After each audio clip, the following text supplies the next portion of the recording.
Assalamualaikum, bersama saya kembali Mutiara Langit dan ini Saya Najmul Kalam. ya, Assalamualaikum warahmatullahi wabarakatuh. kita di dialog Allah dan kehendaknya. Hari ini kita bertemakan jangan takut miskin. Oh, begitu banyak fenomena di dunia ini yang saya lihat bahwa begitu banyak orang-orang yang merasa takut miskin. Pandangan manusia terhadap kemiskinan itu Masya Allah. Mereka begitu sepertinya uh, kemiskinan itu adalah sebuah penyakit momok yang membuat mereka begitu takut dengan miskin itu.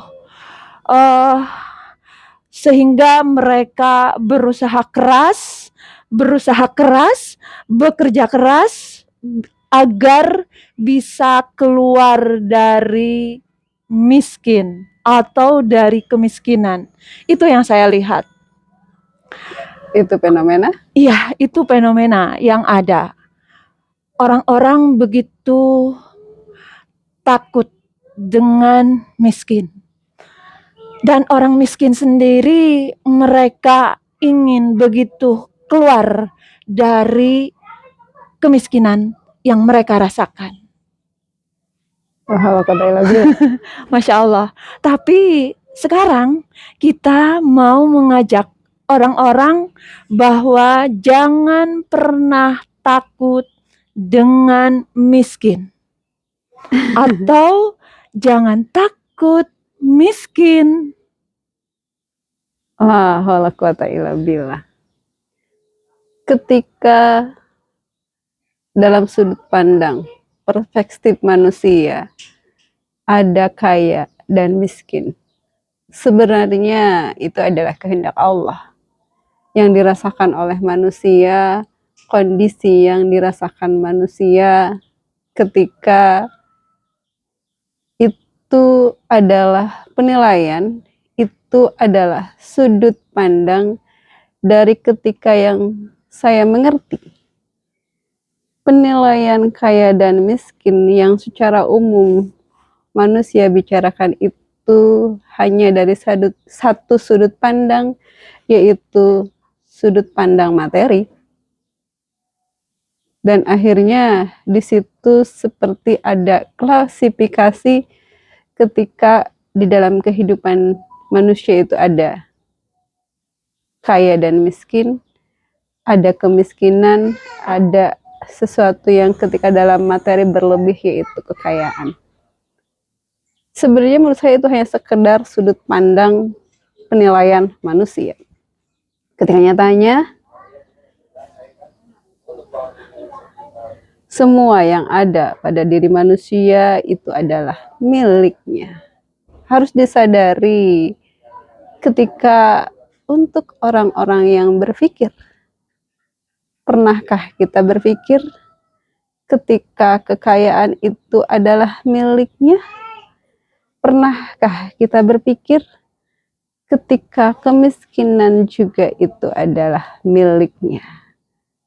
Yang harus manusia lakukan ketika dengan kekayaan, berlapang dada dengan kekayaan, menggunakan sebaik-baiknya apa yang ada di dalam diri dalam konteks keharusan ketika itu melakukan satu demi satu perintah yang Allah perintahkan ketika dengan adanya kekayaan yang ada di dalam diri.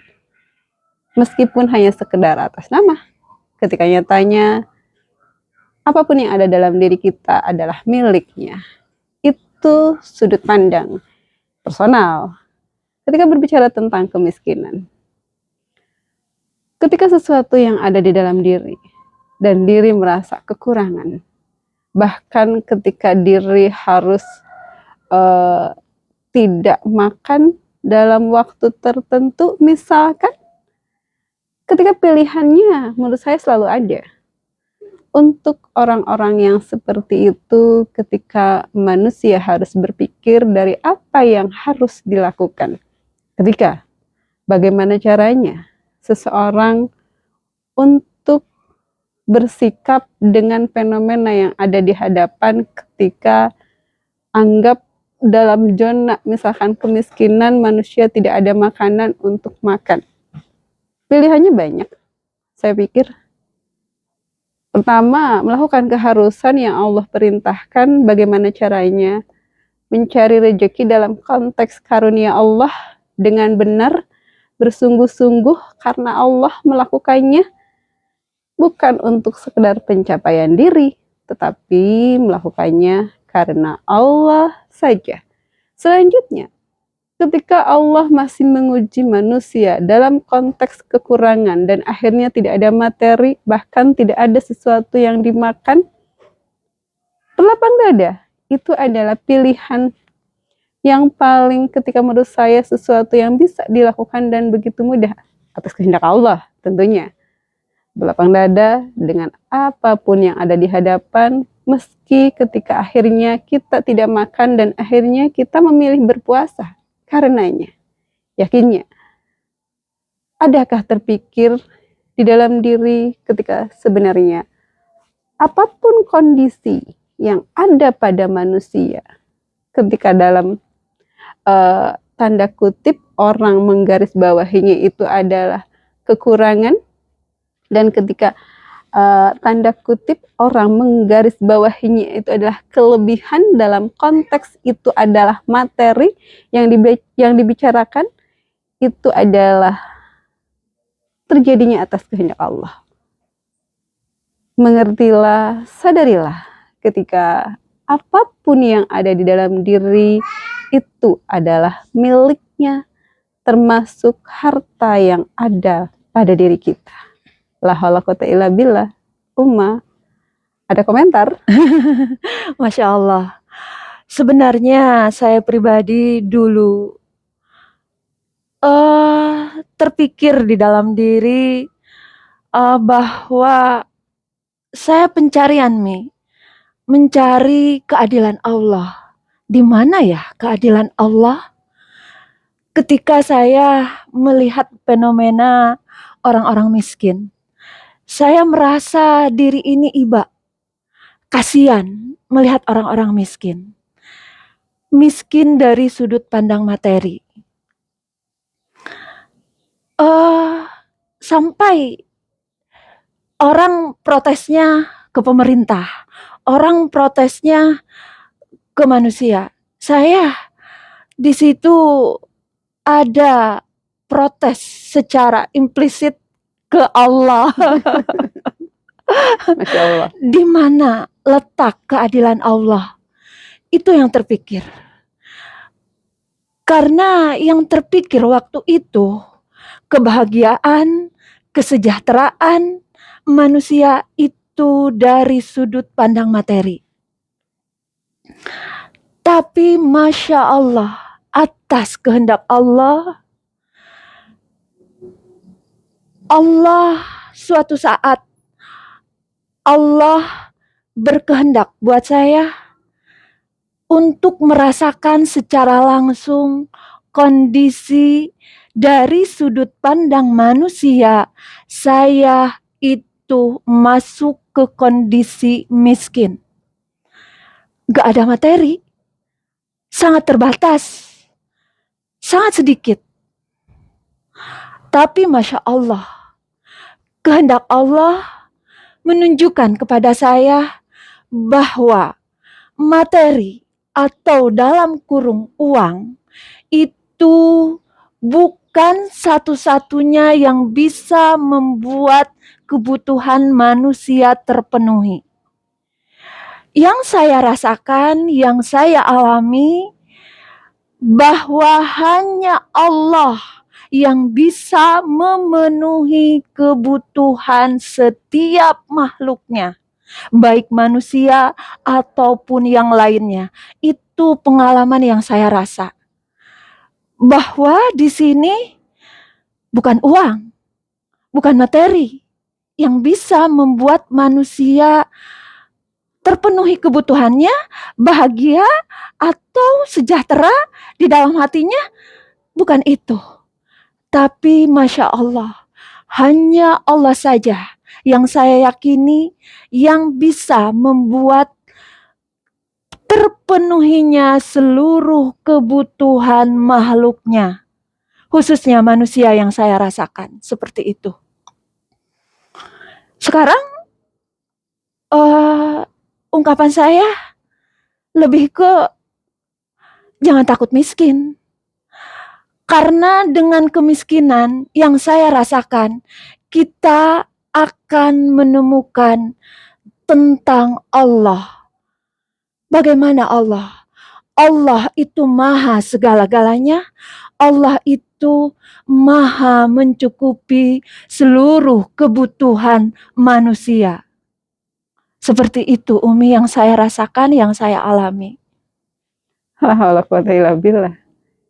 Sesuatu yang Uma ceritakan itu adalah fenomena kehidupan yang terjadi kepada manusia ketika nyatanya kehendak Allah berbeda untuk setiap manusia, ketika nyatanya pengalaman yang berbeda yang terjadi kepada setiap manusia, bagaimana caranya manusia menyikapinya dengan bijak, bagaimana manusia menyikapinya dengan berlapang dengan apapun yang ada di hadapan. Itu adalah poin yang harus digarisbawahi. Dan tentunya tidak ada prasangka buruk kepada Allah dalam tanda kutip ketika apapun yang ada di hadapan kita itu adalah yang terbaik menurut Allah. Poin pentingnya dan akhirnya manusia mampu berlapang dada kepada Allah dalam kondisi apapun, baik dalam kondisi kekurangan dalam sudut pandang materi atau kelebihan dalam sudut pandang materi. Sebenarnya ketika kekurangan dan kelebihan materi itu relatif menurut saya. Bagaimana manusia bisa bersikap, bagaimana manusia tahu dari apa yang harus dilakukan, dan akhirnya ketika posisi yang ada pada manusia dalam tanda kutip ketika manusia dalam kekurangan, ketika manusia dalam kelebihan, poinnya adalah bagaimana melakukannya karena Allah dari apapun yang dilakukan, ketika berlapang karena Allah, yakin ketika segala yang terjadi adalah yang terbaik menurut Allah. Apapun, tanpa ragu, tanpa bimbang. La haula quwata illa billah. Ketika berbicara tentang cerita yang tadi Uma gulirkan di kehidupan, ketika itu adalah sekedar sudut pandang, ketika itu sekedar pengalaman yang terjadi pada Uma, saya pikir itu sebuah contoh sikap yang ketika misalkan yang lain bisa terinspirasi, mencoba berlapang dada dengan kondisi apapun yang ada di hadapan. Tidak pernah berprasangka buruk terhadap Allah dengan apapun yang ada di hadapan. La haula quwata illa billah. Sebenarnya saya sendiri pernah merasakan kondisi kekurangan. Itu adalah poin yang saya rasakan. Ketika saya cerita sedikit pada saat itu, pada ketika itu saya tidak memiliki apa-apa dalam konteks materi. Tidak ada uang buat makan. Apa yang saya lakukan? Saya berpuasa. Itu adalah pilihan. Atau saya mengurangi dari makanan yang bisa saya makan. Dan akhirnya saya juga menyederhanakan dari apapun yang dimakan untuk saya dan keluarga. Dalam konteks itu adalah anak-anak saat itu. Ketika pada masa itu saya single mother. Pengalaman tentang kehidupan. Tapi nyatanya itu adalah yang terbaik menurut Allah. Dan akhirnya di poin kesempatan itu adalah di saat itu ketika tidak ada orang yang mau menolong saya. Dalam kekurangan saat itu ketika saya meminta bantuan ke orang yang bisa, ketika saya pikir orang itu membantunya, Masya Allah. tidak ada bantuan 1 rupiah pun yang saya dapat.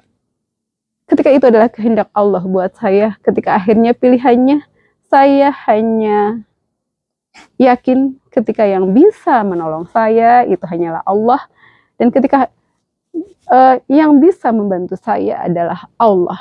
Itu adalah sebuah fenomena kehidupan. Itu adalah pengalaman personal. Wallahu a'lam.